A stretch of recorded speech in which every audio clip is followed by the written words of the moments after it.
Hello, today is uh, 11/12/2020. My name is Jesus Puente. I'm interviewing Steve Cardenas for the University Library Special Collections and Archives at the University of Texas Rio Grande Valley, hereafter abbreviated as UTRGV. This project is in partnership with the Voces Oral History Center at the University of Texas at Austin. Please know, Mr. Cardenas, that this interview will be placed in the University Library Collections at and Archives at UTRGV and shared with the Voces Oral History Center at the University of Texas at Austin. If there is anything you do not wish to answer or talk about, I will honor your wishes. Also, if there is something you want to talk about, please bring it up and we'll talk about it. Sounds good. Okay. The University Library Special Collections and Archives will archive your interview along with any other photographs and other documentation you are willing to share. UTRGV University Library will retain copyright or non-exclusive right to the interview and any other material you donate to Special Collections and Archives at UTRGV. Because we are not conducting the interview in person, I need to record your consenting to make sure you agree with our interview procedures before we continue. So I'll ask you a series of 6 questions. Please say yes, I agree, or no, I do not agree after each question. Okay. Do you give University Library Special Collections and Archives at UTRGV consent to archive your interview and your materials at the UTRGV University Library? Yes, I agree. Do you grant UTRGV University Library Special Collections and Archives right, title, and interest in copyright over the interview and any materials you provide? Yes, I agree. Do you agree to allow UTRGV University Library Special Collections and Archives to post this interview on the internet where it may be viewed by people around the world? Yes, I agree. Do you grant the University Library Special Collections and Archives consent to share your Zoom interview with the Voces Oral History Center at the University of Texas at Austin for inclusion in the Voces of a Pandemic Oral History Mini Project, which will include posting the interview on the internet? Yes, I agree. Okay. As you recall, we previously filled out a pre-interview form. We use information from the pre-interview form to help in research. The entire form is kept in a secure Voces server at the University of Texas at Austin. Before Voces sends it UTRGV University Library Special Collections and Archives, we would have stripped out any contact information for yourself or family members so that will not be part of your public file. Your public file will only be accessible at UTRGV University Library. The final 2 questions ask for your consent on what I just described. Yes, I give consent. Okay, I'm just about to ask that question, okay? Oh, okay. Yeah. This is you paused. Yeah, sorry. Okay. Do you wish for us to share the rest of your interview in your public file available to researchers at UTRGV University Library Special Collections and Archives? Yes, I agree. On occasion, UTRGV Special Collections and Archives and Voces received requests from journalists who wish to contact our interview subjects. We only deal with legitimate news outlets. Do you give consent for us to share your phone numbers or your email with journalists? Yes, I agree. Okay. Thank you for your consent. Your experiences and stories mean a lot to us at UTRGV Special Collections and Archives. I look forward to what you say in this interview questions I will now ask you. Okay, let's go ahead and start with the first questions. Okay. Um, Hold on.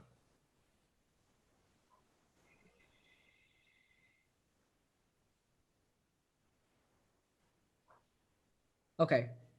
Steve, thank you for joining me today to discuss your story and experiences to the COVID-19 pandemic.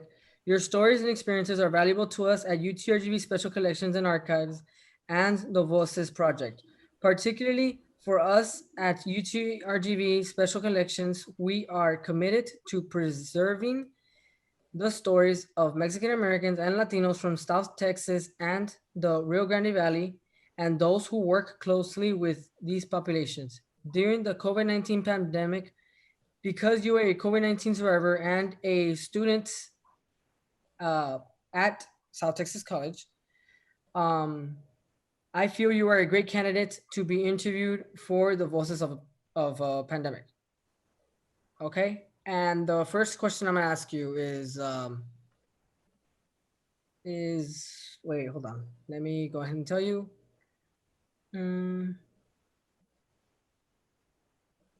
Okay, so before I ask you to share stories about your life in this pandemic, tell us who is Steve Cardenas? Tell us about yourself.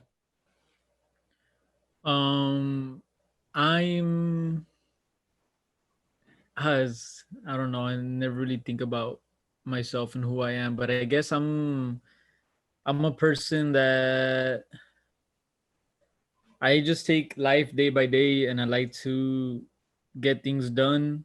Um, how can I explain it? If something is worth doing, I like to do it right. I basically live by that saying. So I'm a type of person that puts a lot of attention to detail. I like to think that I'm hardworking and that I do a good job in my tasks that I need to do, regardless of what it be, either at my job or whether I'm working on my cars. And I like to think that I'm very passionate and I have pride in the type of person that I am. Okay. Well, like tell me about yourself. Um, where do you live? Like, Oh, you okay. get me?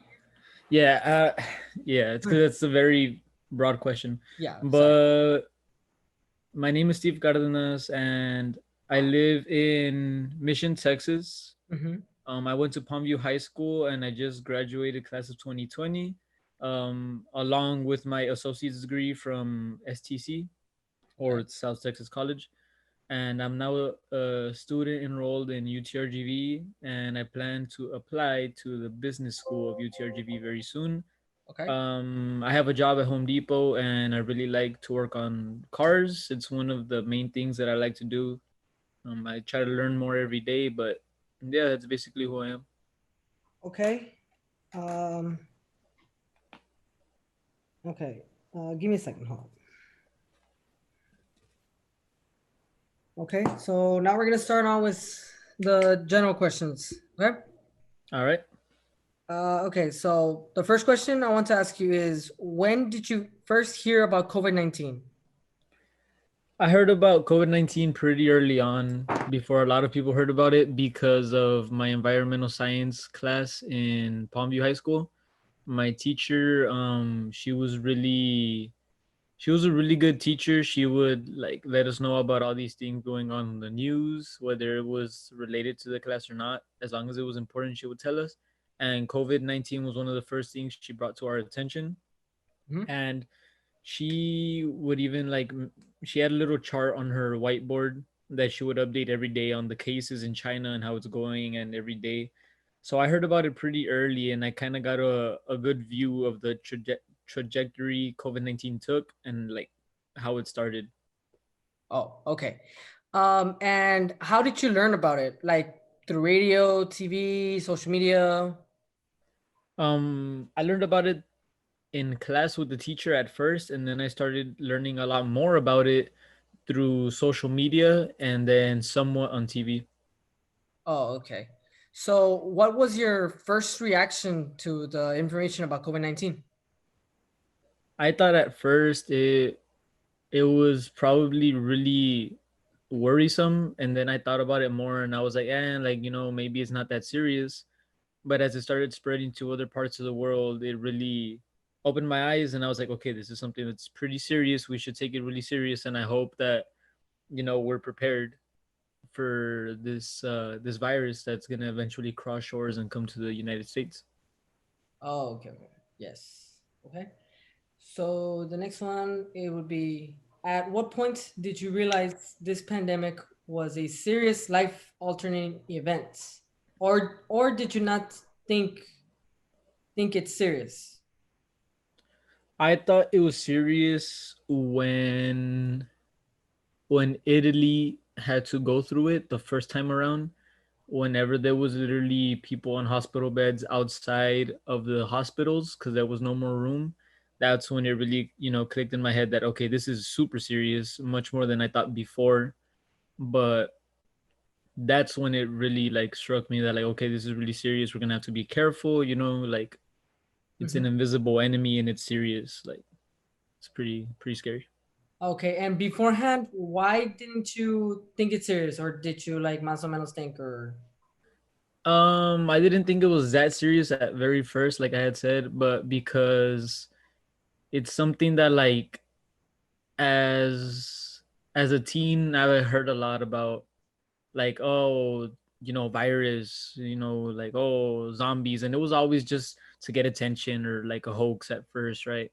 yes? But we really quickly found out that it was an actual scientific virus, not just a hoax online. Oh, okay, okay, okay. I really understand your point. Okay, so over the last few months, what news media, social media, or other resources do you rely on to keep you informed about coronavirus? Well, what used to really keep me in like updated was Google, because Google has like this whole fact checking thing that they have on their website. So as soon as you search up anything coronavirus or COVID-19, like it finds the keywords and it throws you to the specific page where it tells you all the actual facts and like to be careful where you get information from. So I would just go there and get my fix of like information for the day, because there was a good while that I would log in and check to see if there was any updates on vaccines or treatments or anything. Okay, okay, I understand your point right there. And what was your first reaction um, to the information? Wait, hold on. I think I already asked you that question. Hold on. Yeah, hold on. Oh yeah, can you share with me what you understand about COVID-19 as an infectious disease? Likewise, can you share with me what you don't understand about the new coronavirus? So, from what I know, at least I think I know, the coronavirus is, a type of coronavirus amongst like the other ones, like the influenza coronavirus and all that. Um, it's it's not like the typical virus that everybody thinks about when you think of a virus, like the one that has the I forgot what it's called, but it has like it's that shape that kind of looks like a spider. Everybody thinks that's what a virus looks like, but that only pertains to animals. That type of virus. This one is it looks like a crown. That's Yeah. why it's called the coronavirus. It's pretty infectious. Can It can last on certain surfaces for a few good hours, and I think a recent study showed that it can last up to a few days on very specific surfaces. Um, it is very deadly, and it has a lot more potential to do a lot more damage to people with underlying health conditions as well as people in the older age group. Um, a couple family friends um, have told me some information about it as well, Mhm. like kind of like how the symptoms that it gives. I know it gives a wide variety of symptoms. I know that's one trait that it has, and that's basically all I know, without having to go in and do research. Oh, okay, okay, okay. Okay, so if a vaccine would, if a COVID-19 vaccine would come out, would you be willing to take it when it first comes out available in the market, or? This is something I've thought about like a decent amount. I don't know if I want to take it right away. I've even thought about like telling my family, like, okay, hold on, let's wait a bit because you don't know exactly how the population will react to a new vaccine. Like, yes, there's testing, but it's on a smaller population size or sample size. It's not like worldwide or anything. It's not a whole, country or continent getting this vaccine. It's on a much smaller scale. So it's the same thing when brand new things come out. Like let's compare it to a console, a gaming console. There's always things that go wrong, right? So I try to apply that to this vaccine. You never know how people are gonna react. So let's wait a bit. Let's see if it has any like really bad side effects that people might be experiencing. Let's see if it's worth the risk at first. But I'm sure that at some point there will be a reliable vaccine. Okay, I completely agree with you with that. Like, um, yeah, at first, um, it's just you never know. Yeah, Exactly. you know you never know if the vaccine will ever work, or just you just never know. Okay, so the next one would be: do your family hold the same beliefs as you about COVID-19, or are there some members who take it more seriously or lightly? Well, I think we share most of our views the same about the coronavirus. My dad is the one that he kind of contradicts himself because he will send me like links and pictures of with information, and then he'll be like, "Oh, don't do this, don't do that, be careful," and like that's good and all because it's information, but then he acts so carelessly towards the virus. So it's like you got to be taking care of yourself too. But for the most part, my family and I have the same views. The only thing that's kind of that doesn't align with me with them is that since I've already had this virus before, I even went to the doctor because of some other issues, and they told me that I still had COVID-19 antibodies. So in a way, I'm still safe, and I don't take that as a golden ticket to go do whatever I want either, right? But I just like to think that I'm on the safer side because my body's experienced it, just like what a vaccine does. A vaccine gets your body experienced, but like I said, I don't take it as a end all, like be all and end all to this virus. It's still very dangerous, and I still take care of myself. Take the precautions necessary. But they get cases where people have died or passed away the second time that they contract the virus. But I feel like that's highly unlikely considering that your body's fought it before. But Okay. yeah, that's basically the only things we disagree on. For the most part, we agree on everything. Okay. Okay. Okay, so for the next set of questions, I'd like to talk about your impacts on COVID-19 and how you handled the situation, like quarantine related questions. Okay. Okay, let's talk about COVID-19 impact. So, first question is, when did you first contract COVID-19 and how did you end up finding out? Okay, so on July 15, I woke up with the worst headache I had ever experienced in my life. And I was like, okay, like I have a headache, but I didn't feel much worse. Throughout the day, I started feeling, um, more tired than like usual. And I was like, okay, like why do I feel so drained? And then July 16th, it was basically the same thing. And that's when I made up my mind, like, okay, like this isn't right. I'm gonna go get tested. And by the time I made my mind to go get tested, it was too late. So on July 17th, that's when I made my way to go get tested. And that's when it came out positive. So July 17th is like the official day that I was like, okay, look, the paper says yes, I have COVID-19. Yeah. And from that day, I went straight into my room. I took out all my little brother's clothes from my closet because we share a room. I took out all his clothes, everything he needs, everything that pertains to him in the room. I kind of just took it out. And I told my mom disinfect it. I closed my door, didn't leave for another 16 days. Anytime I needed to go to the restroom, luckily for me, my restroom is a few steps outside of my room. Nobody was allowed to go in that restroom besides me for the quarantine time. Um, I advised my whole family to go get tested as soon as possible, and they did.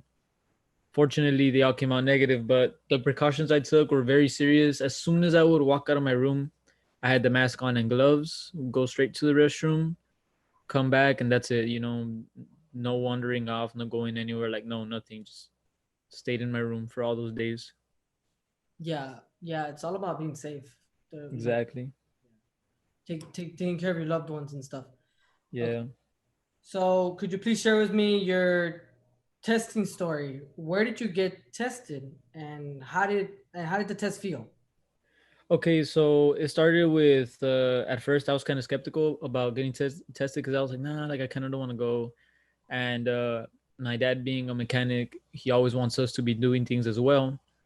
So I got frustrated when he wasn't uh trusting me when I told him I didn't feel so great. He was like, nah, like go outside, wash the car, oh go clean the shop with me. Like, I was getting frustrated. I'm like, I don't feel good, trust me. So then I was like, you know what? That kind of influenced me to go get tested. I'm like, I'm gonna go get tested because one, I want to make sure, and two, I want to show them, like this is serious if I did end up having it. So then I went to Ashley's Pediatrics in I think it's Alton. Yeah, Okay. it's Alton, Texas. And I went there. It was like a drive-through test, or there was basically a line of cars, and there was one person with a bunch of Q-tips, and they would label them with whoever it was, right? So there was a lady with a bunch of Q-tips in separate bags, and when it was your turn to go through the drive-through, you would just lower down your window, look up as high as you can, and they would just get the Q-tip, the elongated Q-tip. They would stick it down your nose as far down as they can, and they would twist it a little bit in each nostril, Mhm. and then they would take it out. That was their test sample. They would put it away in a bag, label it, and then you had to wait. And it would take like around 20 minutes from the time that they started testing your specific sample. And I think it was because it was an antigen test that it was that quick. But basically, the nurse came outside. She gave me the paper, and it confirmed that I did indeed have COVID-19. So then, wasn't very helpful because I mean everybody knew this. My parents were expecting them to give me more advice, but all they told me was, look, go lock yourself in your room, quarantine for 2 weeks. By like basically, right? Yeah. She told me a little bit nicer, but it was the same thing. She didn't really give me much advice for if I felt a certain way, try this or anything. But yeah, that's basically what I went through to go get tested and after. Okay. And how did the test feel, and what was your reaction to testing positive? Okay, so the test felt really, really bad. Like it was like it just felt really crazy. The Q-tip going in your nose. It was super uncomfortable. Like it feels like nothing that big should ever be that deep into your nostril. And the moment they're done, you might not even feel that much pain anymore. Like it's fine, but you're just crying tears all over the place. It's like if they pressed a button to make you start crying, and Yeah. it's like kind of uncontrollable at first. Like you're just crying for no reason, like tearing up. But it's such an uncomfortable feeling. And my reaction to testing positive, I wasn't that surprised considering that the way I felt those 2 days prior to testing, I had never felt before. It felt terrible. So I was like, okay, I'm not really surprised. Now I can lock myself in my room because my parents didn't want me to do that until I got tested. Okay. And hold on, give me a second. Did you have to pay out of pocket? And if so, what was the costs of the test? Yes, I did have to pay out of pocket. It was $75 cash that I had to pay. Okay, and then when you what were the symptoms that, like, mainly like the symptoms that you felt when you had COVID, and how long did they last? Okay, so the first symptom I had, which was July 15, the first day that I got my first symptom, it was I woke up like at 5 in the morning with the worst headache I had ever had, like I had ever experienced in my life. It was terrible. It was unpleasant. I had never experienced anything like that. And it went away relatively quickly throughout the day. But later on that day, as the headache, went away, I started getting really bad, like chills and body aches. And it was getting worse and worse and worse throughout the day. So then, on day two, I ended up feeling the same. And as the days went on, the headache had gone away, and then it came back as a small headache, but lasted around a week and a half. So it was super annoying. I also felt like warmth and slight pressure in the middle of my chest, Mhm. but I made the decision not to make a big deal out of it, even though they say if you feel any sort of pressure or anything in your chest to go to the hospital. But I decided not to.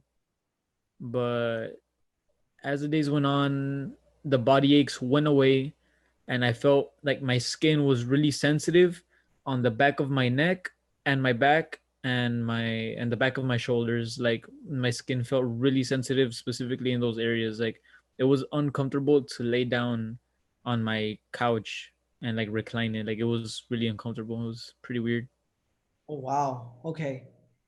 And what did your family do to prevent you from getting them sick? Like, did you quarantine? How long did you quarantine? And did quarantine change your perspective towards COVID-19? Okay, so the quarantine started at the exact same day I got my results. Obviously, so it was July 17th. That from that day on, I locked myself in my room. What my parents did to make sure I stayed away from them and didn't get them sick was, one, they made sure nobody used the restroom that I was using, which was closest to my room. Um, Anytime my mom made me food, she had all disposable plates and cups and everything, and spoons or forks, whatever, to make sure that she didn't have to come in here and like retrieve plates that were missing because I was taking them all up. So that's one thing. I also had trash bags in my room so I can, you know, manage all the trash I was getting, because I also didn't want to throw it out and risk them, getting the virus. But I basically just quarantined like that, taking super extra precautions. Anytime I had to go to the restroom a few feet away from my room, I had mask on, gloves on, and I would even put like Germex on the gloves because they were in my room. Kind of clean them up a bit and then come back. I quarantined for a total of 16 days just to be sure. It was the 14-day mark, and I was like, okay, just 2 more days. Why not? So I quarantined for those 2 extra days. Um, I told everybody like, okay, like don't be near the door because I'm gonna go get tested, and you never know. But I felt fine by then. I got in the car, went, got tested negative. I came back, and yeah, it just felt good to be out of my room. Okay, so and did quarantine change your perspective towards COVID-19? All right. Yes, it did, because it made me realize that the virus isn't like it's nothing to joke about. And I Yes. know there's a bunch of like jokes about it on social media, but like you really gotta take it serious, because like let's say you start getting worse, there's not much that can be done in terms of like treatment, because like it's a virus. At the end of the day, a vaccine is one of the main ways, if not the only main way, to control it. So yeah, like you gotta take it serious. You gotta take precautions, because if you get it and it starts going bad, it's very, very serious, because there's not much help you can receive. And like that really got into my mind as I was going through quarantine, because I was just in my room, with a virus that is killing a lot of people. So it was pretty scary. Okay. And um, how supportive were your family members while you were sick with COVID? They were really supportive. They would ask me if I was having any cravings, like, oh, like like, do you want this type of food, or like, are you craving anything? Can we bring you anything? How are you feeling? They would keep up with me a lot. And not that it was getting annoying, but it got to the point where they would ask me, a few times a day, like, hey, like, how are you feeling? How are you feeling? Are you okay? Even sometimes when I would be asleep, they would kind of, panic, like, oh my God, he's not answering. But like, I would end up being like, yes, I'm fine. I'm just taking a nap. Oh, okay, okay, okay. But And yeah, yeah, there so were, they were they were always caring for you. They would always check up on you and all that stuff, right? yes, exactly. Okay.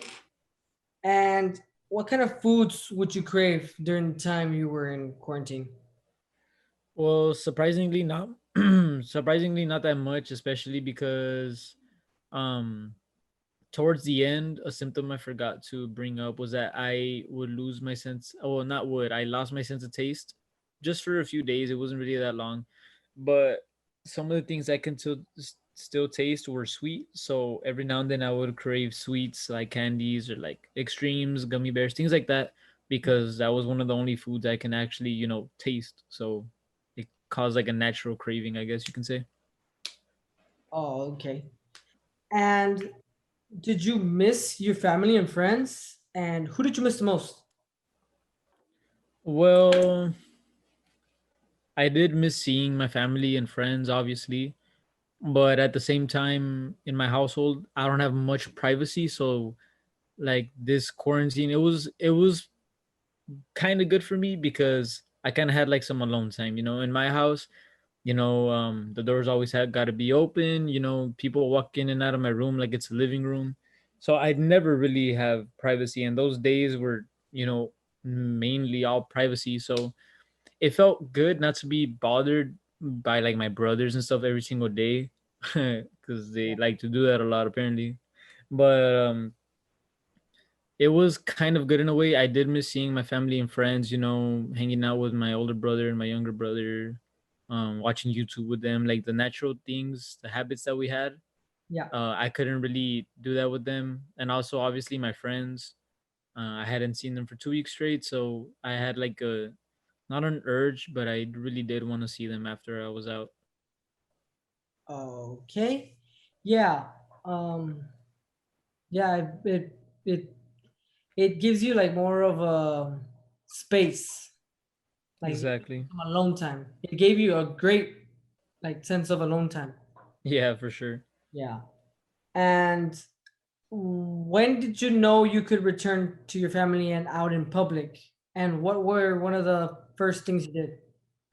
Okay, so immediately after I tested negative, I still, I cleaned everything, all of the clothes I had. I disinfected my room, and I still wasn't really like going around my house out and about because, I still had to disinfect a lot of things. So as soon as I got to disinfecting the majority, or if not all of my room and all my clothes, I went and I took a shower because, like, just to complete the whole process of disinfecting everything. And after that, you know, I was back to normal walking around my house, but it felt kind of odd walking around my house. It felt like I shouldn't have been since I was so conditioned for those 2 weeks to only stay in my room. Yeah. It felt kind of weird just walking around my house, but that's basically what I did, and that's when I was cleared to go out and about. And it took a while for me to be able to go out in public because I had just gone through this, and that and my family had gone through like a scare or an eye opener with me getting the virus. So we avoided going out in public for a few weeks after I was cleared. So it took us a few weeks to get that confidence to start going back out. All right. Yeah. Yeah. I agree with you with that. And what did you do to feel better while you were sick? Was there a specific medication that helped you feel better? Okay, so I don't remember exactly what the medications were called, but there's like medications that supposedly do help COVID-19 patients that are going through it. We had them just in case it started to go south on me, but I never actually took them because I always felt, for the most part, fine and in control. And I was confident I was going to be fine. And I think that was also very important, having that confidence. Yeah. But I didn't take any medications for it. And one of the things that made me feel so much better was working out in my room. I had like some blankets in here, and I kind of made a little mat, and I would do, my own little workouts, and Yeah. it felt really good for that moment in time that I was, tired and exhausted from working out, and even after and showering, I felt 100% normal, not a single headache, not a single body ache, nothing. I felt like pristine. It Yeah. wasn't until after a few hours that, like, I got over like the whole workout stuff, that I felt back to normal. But the fact that working out would help a lot was really good, and I would do it almost daily for those 2 weeks because it was such a relief. Oh, okay. And many friends of mine and people I used to know would say that vitamins helped out as well. Oh yeah, for sure. We had some vitamin C and zinc vitamins in the form of like gummies, Yeah. and I was taking some before I contracted the virus, because we were all just taking them just to be safe. Yeah. And once I got it, my mom would kind of toss me some gummies under the door, like on a little plate. She would just pass them under, and I would take some vitamins, mainly zinc and vitamin C, because I heard that those really help a lot. But yeah, they did help. Okay. And um mm, what else did you like eat? Like what foods did you eat? Like did you even taste the foods like while like you had COVID? Like what food Well, like did you drink a soup? What did you do like mainly? Like what would you eat like on a daily basis while you were in quarantine? okay, so for the most part, I was eating like my normal palette of the food that I like. It was like the same types of food I was eating before. I was eating during COVID-19. Burgers, um, uh, tacos de papa con huevo. Whatever my family decided to make, that's what I was eating, because I told them, like, I'm not a picky eater. I eat whatever my family makes. So I would tell them, don't worry about making me any like certain special food. Just make me what everybody else is making. Just make my share, and I'll be happy with that. But um, there was this certain tea that my mom made me that actually really helped in how I was feeling on a daily basis. It was, I'm sure you've probably heard of it. It was kind of going around the internet. I kind of wanted to see if it works, and it kind of did. But it's a tea, lemon tea with honey and 2 tabs of Alka Seltzer, or no, not Alka Seltzer. What's the other one called? That it fizzes in the water as well. Oh, the Aspirin, aspirin. yeah, That's what it is. aspirin. Yes. It was aspirin with lemon and honey, and it had to be almost boiling hot. But that tea, it didn't taste all that well because it was super acidic, but it helped me out a lot. Most of the studies show that COVID-19 deaths left a lot of like blood clots in certain organs, and aspirin likes to thin out blood. So, I was taking it because I knew about that fact, and since it thins out blood, it can't really clot all that well, like, so I was kind of staying safe, and it was helping me. I feel like the lemon might have had some vitamins that were helping me as well, Yeah. and it felt good, but I couldn't really keep taking it because aspirin thins out blood very well, so I couldn't keep thinning out my blood every single day. So it was kind of like every 3 or so days. Okay. And after quarantine and all that, were you more precautious, like on not contracting the virus? Like, what would you do, like, more often? Well, I think I was just as precautious as before. Sorry, just because I was just as precautious as before I had the virus, just because I was always really precautious. It was just kind of bad luck that I ended up getting it. It wasn't because I was careless or I didn't have a mask. Like, I was doing the same things that I always was doing, and even after still am doing. Mask on, and if I could, some sort of not goggles, but like clear glasses, because you can contract it through your eyes as well. So like glasses, mask, like not touch anything that doesn't pertain to you. Like if you're going to the store, don't touch anything you're not gonna buy. I will keep my hands in my pockets all the time. But basically, I will take a lot of precautions, wash my hands as often as possible as soon as I finish with anything, disinfecting myself in my room and everything. But I unfortunately contracted it, and after I felt like there wasn't much more I can do, so I just kept doing what I did before because I felt like it was enough. Okay. And um, what do you know now that you weren't precautious about before? Like, you get me? Like what did you learn through this quarantine? Like, to be more precautious about, so you won't be so you won't get sick again. Okay, so not much of my knowledge had changed about it besides a few I guess you can say fairly recent studies that shows that COVID-19 can linger in the air longer than we had previously thought. So that's also one that, kind of changed my perspective on, going out to grocery stores and going a bunch of places carelessly. Like you can't just be walking around anywhere because if that COVID-19 is lingering and it attaches to a piece of your clothing, it can just as easy, go into one of your nostrils or your mouth when you're talking or your eyes or something. But yeah, that's one of the things I learned after, and I was kind of more precautious about maybe not entering a certain hallway in the store. Like if I don't gotta go there, I'm not gonna go there. Just go for what I need, and that's it.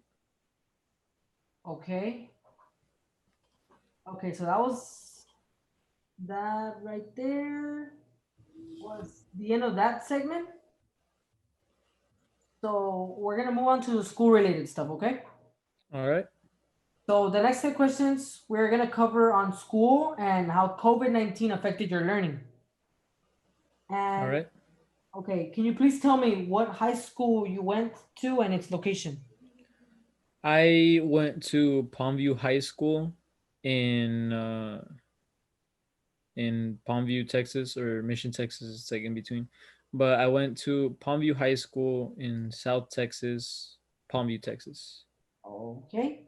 And COVID put a stop on all schools and especially seniors who were about to graduate. How do you feel about all the cancellations, especially traditional graduation ceremonies and celebrations? I wasn't too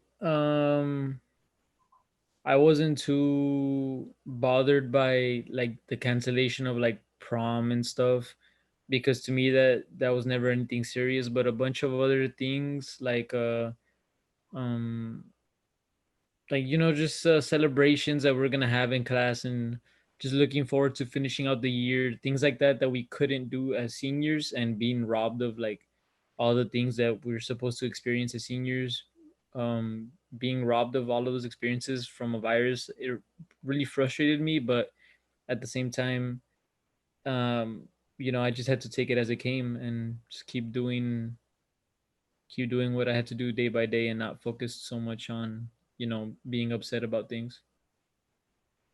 Okay. And did it ever cross your mind that you wouldn't go back to school after spring break? Yes, because the teachers kind of warned us, like, hey, like, just in case we end up not coming back, stay safe, and I don't know what, and they were telling us that they were gonna be ready and they were gonna be here for us. And like, I was telling myself, like, yeah, that possibilities and it's entirely there, and it's a true possibility of not coming back to school. And sure enough, the virus hit down here in South Texas, and we couldn't really risk going back to school that like that. Okay. And mm,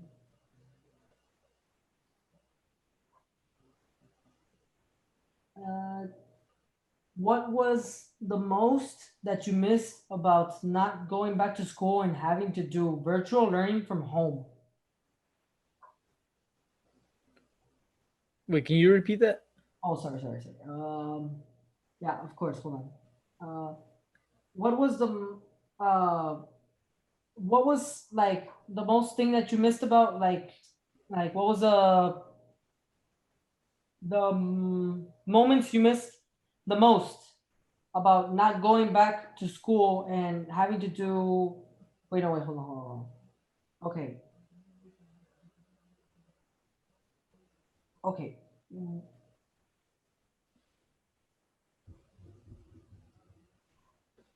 okay. I'll come back to that question right now. Okay, hold on. Um, did any of your school friends contract the virus? And if they did you keep in contact with them to see how they were doing? Um, I know a few people, not a few, maybe like one or two people, seniors from my school had contracted it, but I didn't really know them like that, to keep up with them or ask them. I didn't really talk to them at all, like ever. I just found out because, someone else had said, and I was like, oh, like that's so unfortunate, and I hope they're fine, but that's about it. Like I didn't really get around to asking them if they were fine, and I probably should have, even though I don't talk to them. But at the time, it was kind of like like I'll let them handle their business. Like let them focus on staying positive with this virus and everything. And I kind of didn't really reach out to them because like I said, I didn't know them at all. Okay. And what types of social media did you use to communicate with friends after the pandemic disrupted our socialization? Mainly Snapchat and Instagram because, for me at least, they're the social media platforms that I text through the most. Also WhatsApp, but that's basically it. Okay. And how did you feel about the graduation COVID precaution taken by your school district? What do you remember about these precautionary measures and how did you feel about them? Okay, so it, I remember feeling slightly bothered that like everybody had to be 6 feet apart and with masks on mandatory. I do remember that when we lined up for our walk, we were decently close, but not dangerously close to each other. But we were decently close to each other, lining up with our last names in alphabetical order for the lineup. And each seat was 6 feet apart on the football field. We had it in an open stadium. So everybody had, a decent distance from one another. And to get on stage, there was also the line with, separations between each person.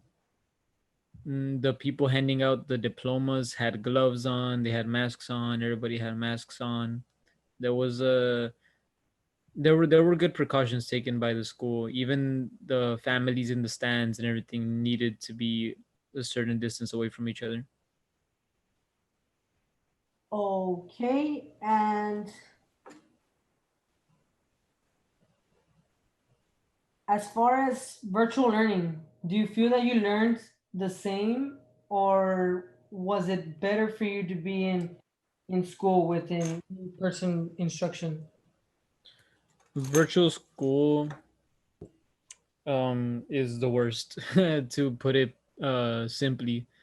Yeah. It's not the same. You don't get the same, feeling when you're there with the teacher, having an actual conversation face to face and being able to understand things more clearly.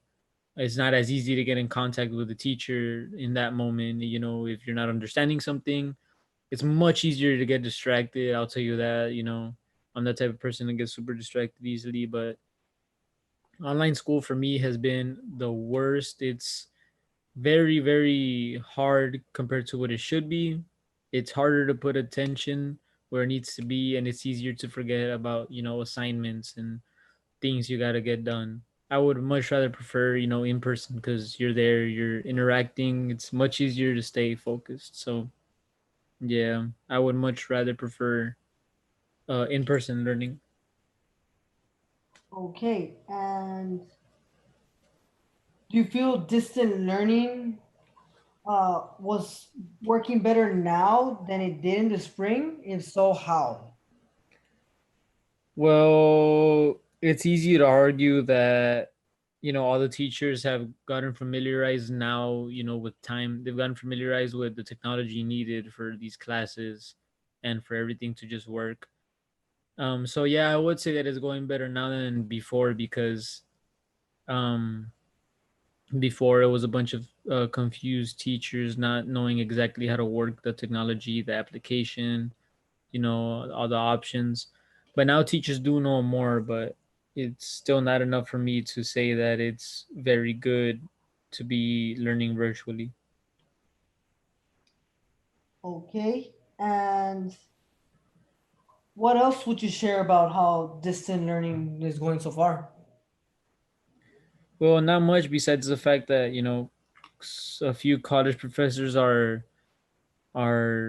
giving just as strict, if not stricter, assignments and tasks and due dates and attendance, like if we're not going through something very serious. I know there's times where I have to go somewhere. I need to drop off my dad somewhere or my mom somewhere. I need to help, make go run an errand with my dad, bring a car, so two people gotta go, things like that. And the professors don't really like it when I tell them, oh look, I had something to do. So one thing that I don't understand is why they're being as strict as if the world was perfectly fine. Yeah. Okay. And okay, so now that's the end of that segment. Now we're going to move on to the last set of questions, which we are going to cover your opinion on decisions made by national, state, and county representatives. Okay. And okay, so are you satisfied with the local response to COVID-19 in Roma and no in Hidalgo County? Um, Not very satisfied, especially when they were doing the what's the word for it? The curfews. Whenever they were creating the curfews for Hidalgo County, I thought it was not silly, but not very effective to have these curfews late at night when there's a lot less people going to a lot less places.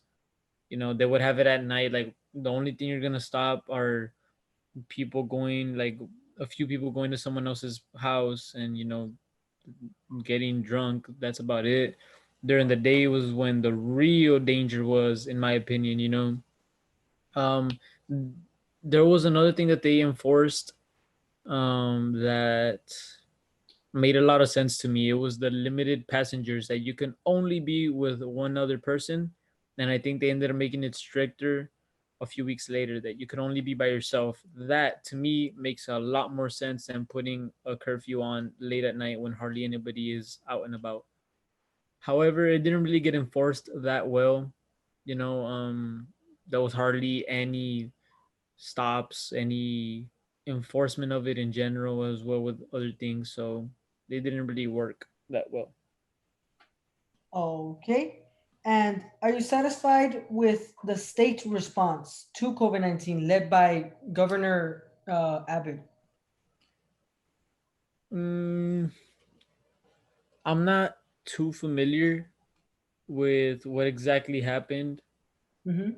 I think I recall something about how Hidalgo County wanted to keep something closed, or they wanted to like close things down, and Texas, the state didn't want to, or vice versa. I'm not too familiar with what happened, but to me, it doesn't seem like Texas did much. All I knew about was Hidalgo County's precautions, and I looked out for those precautions, and that's it. To me, it's like if Texas just stayed quiet, because I didn't hear about much, I didn't know about much, and apparently nothing affected me that they did. So to me, they didn't really do anything in my view. Okay. And how did you have anything against when they do you think they opened up too early when they started opening up gyms? Do you think that was a bad time to open, or do you think we should have opened a little bit later? Like, Well, do you mean like is gym an example for just like general businesses or specifically gyms? yeah, like mainly opening up like gyms, stores, and all that stuff. Okay, so I do understand that, um it might have been tough like on the economy, like oh like we need this money to start flowing, we need these businesses to open. So I did understand the urgency of wanting to open businesses. Mhm. However, I did feel like it might have been too early to start, just letting people into gyms as you said and stores and I thought it might have been just a little bit too early and a desperate attempt to get some money flowing. All right. And are you satisfied with the national response to COVID-19 led by President Trump? No, I'm not. It could have been handled a lot better in by Trump and his team and everything. I know Dr. Fauci, which was like a lead researcher at the time, he had trouble getting a lot of what he felt was necessary, as an actual scientist and biologist and a researcher. He had a lot of difficulty getting his plans um, out there and actually happening because Trump didn't like them.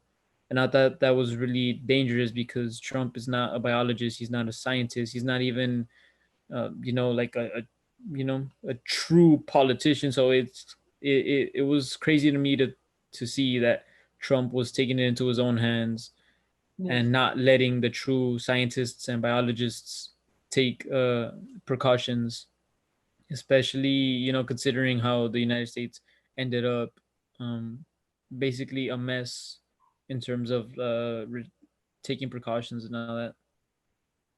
Okay.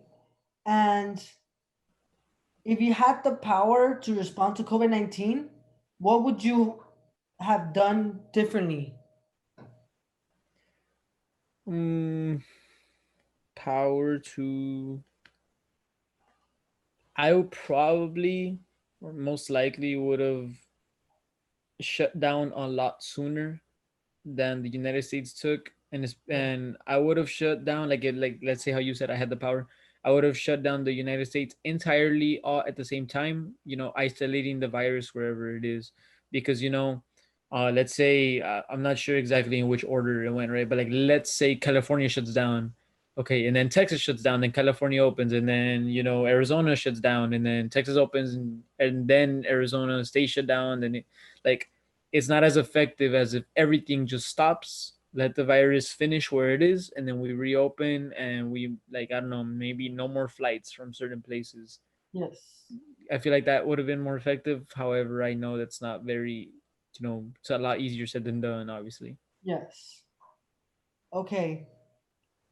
This is a special year in our national democracy because it's a presidential voting year. Did you vote? And if so, did you notice or do anything different because of COVID-19 pandemic? I actually really wanted to vote, but I ended up not being able to vote because I couldn't vote on the early days of voting, or I couldn't vote early, should I say? And on November 3rd, which was election day, I just did not have time to go, and I felt kind of bad because I really wanted to vote. It's my first year being able to vote, and I was looking forward to it, and I didn't have time that day to vote, so I ended up not being able to vote. Okay, and well, like, what if you would have voted? Would it have like did the COVID-19 change your perspective on voting or not? No, I was still gonna go vote and you know do whatever I had to do. Or I guess you can argue that, not to get into politics, right? But I guess you can argue that COVID was influencing, how voting was for me, because one of the main reasons I voted against Trump and for Biden was because Biden was really strong and really keen on wanting to handle this virus, whereas Trump was laying it off like it wasn't anything serious for a while. So I guess COVID-19 did influence some thoughts of my voting, and it would have changed. like the way I see it. So yeah, I guess it did. Okay. Well, yeah, that kind of already concludes our Voices of a Pandemic interview. Um, yeah, this is. Yeah, there's no more questions asked. Did you have any questions for me or any concerns? Anything? No, I think most of the concerns you asked for my consent at first, and I gave my consent for all of them. So I don't really have much questions. Okay. Well, then, thank you, Steve Cardenas, for your time, and thank you for sharing us your story. Thank you. It was a pleasure. Okay. I hope you have a great one and you stay safe out there, all right, man? Thank you. Likewise. All right. Bye bye.